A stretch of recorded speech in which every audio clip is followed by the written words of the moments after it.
Hi hello welcome to కొలుగురి 24/7 news channel. అందరికీ శకనాలు చెప్పే బల్లి తానే కుడితిలో పడిందన్న సామెత మీరు ఎప్పుడైనా విన్నారా? ఇప్పుడు ప్రశాంత్ కిషోర్ పరిస్థితి అచ్చం అలాగే తయారైంది. ఎవరి ప్రశాంత్ కిషోర్ అని చాలామందికి అనుమానం రావచ్చు, కానీ ఇంకా చాలామందికి అతను ఎవరో కూడా తెలుసు. పరిచయం అక్కర్లేనటువంటి పొలిటికల్ స్ట్రాటజిస్ట్ ప్రశాంత్ కిషోర్. పీకేగా అతను చాలా ఫేమస్. ఎన్నో రాజకీయ పార్టీలు గెలవలేక ఎలా గెలవాలో తెలియక సతమతమవుతున్న సందర్భాల్లోన తాను ఒక స్ట్రాటజిస్ట్గా వెళ్ళి వ్యూహకర్తగా వెళ్ళి ఆ పార్టీ దిశ నిర్దేశం చేసి దాన్ని ఎన్నికల్లో విజయ తీరాల వైపు నడిపించడానికి ఏమేం కావాలో ఆ హంగులన్నీ దగ్గరుండి సమకూర్చేటువంటి ఒక వ్యూహకర్తగా ఆయన చాలా ఫేమస్. మరి ఇన్ని పార్టీలను దాదాపుగా ప్రధాన పార్టీలు కూడా బీజేపీ, కాంగ్రెస్, వైఎస్ఆర్సీపీ ఇలాంటి ఎన్నో పార్టీలను విజయ తీరాలకు తీసుకెళ్లిన ఘన చరిత్ర ఉన్నటువంటి ప్రశాంత్ కిషోర్ పాపం తాను పెట్టిన పార్టీకి మాత్రం ఒక్క సీటు కూడా రానియకుండా ఎన్నికల్లో ఘోరంగా ఓడిపోయాడు. అందుకే చెప్పింది శకనాలు చెప్పే బల్లి కుడితలో పడింది అని.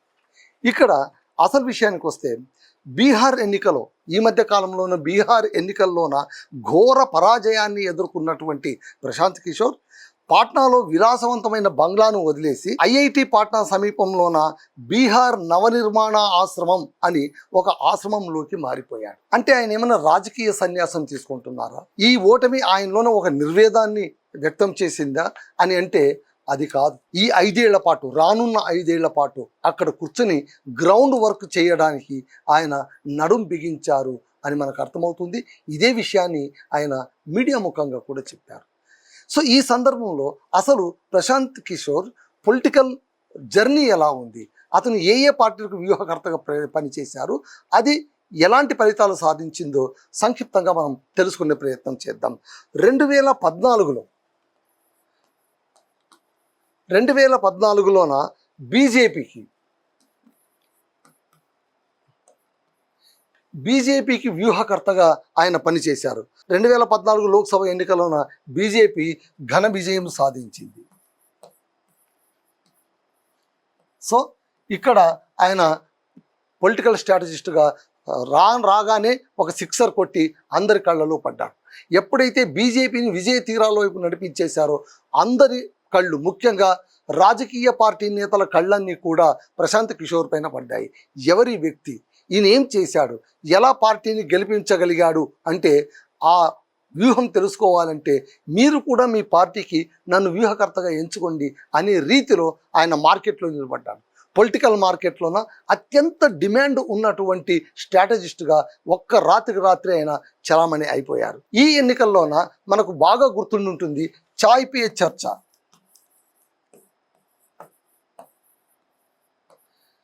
చాయ్ పే చర్చ అనేటువంటిది చాలా ఫేమస్ కార్యక్రమంగా మారింది. కారణం ఏంటంటే ప్రధానమంత్రి నరేంద్ర మోడీని అప్పట్లోన చాయ్ వాలా అని కాంగ్రెస్ వాళ్ళు విమర్శించినందుకు అందుకు పోటీగా, అంటే ఏ తిట్టు అయితే తిట్టారో ఆ తిట్టుని తీసుకొని చాయ్ పే చర్చ అనేటువంటి ఒక అద్భుతమైనటువంటి కార్యక్రమాన్ని రూపకల్పన చేసి ప్రజల్లోకి తీసుకెళ్ళగలిగారు. ఇలాంటి వినూత్నమైన కార్యక్రమాలు రూపకల్పన చేయడంలో ప్రశాంత్ కిషోర్ అందవేసిన చెయ్యి. సో ఇక్కడ ఆయన జాతీయ స్థాయిలోన సూపర్ హిట్ అయింది ఫస్ట్ ఎన్నికల్లోనే. నెక్స్ట్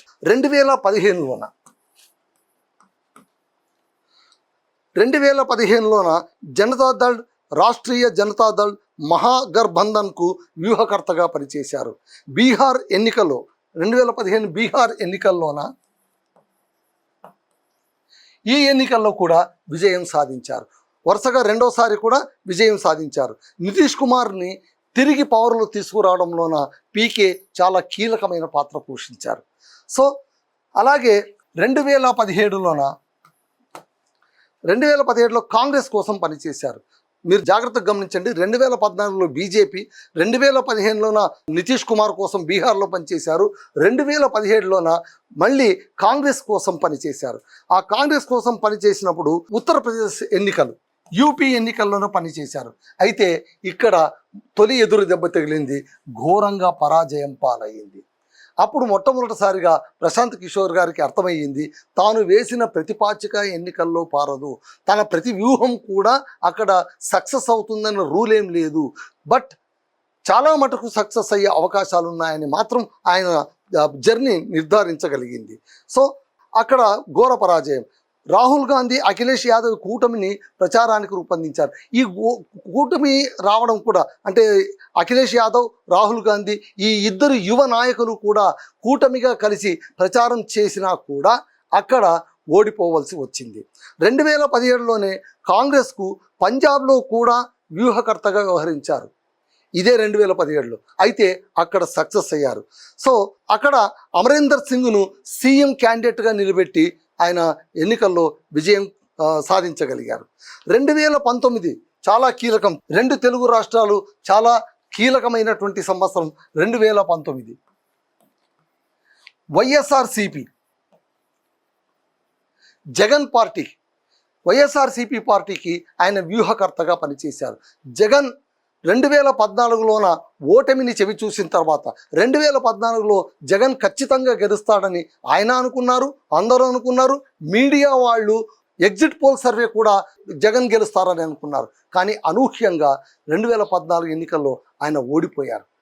కారణాలు ఏమైనా ఉండొచ్చు, ఎక్కువ సీట్లు ఆయన సంపాదించి ఉండొచ్చు, ఆయన గణనీయమైనటువంటి ఓట్ బ్యాంక్ క్రియేట్ చేసుకుని ఉండొచ్చు, కానీ అధికారాన్ని మాత్రం దక్కించుకోలేకపోయారు. ఆ దెబ్బతో జగన్ తన సొంత సర్వే సంస్థల్ని నమ్మడం మానేసి మొట్టమొదటిసారిగా సైంటిఫిక్గా, ప్రొఫెషనల్గా ప్రశాంత్ కిషోర్ గారిని అర్థించారు.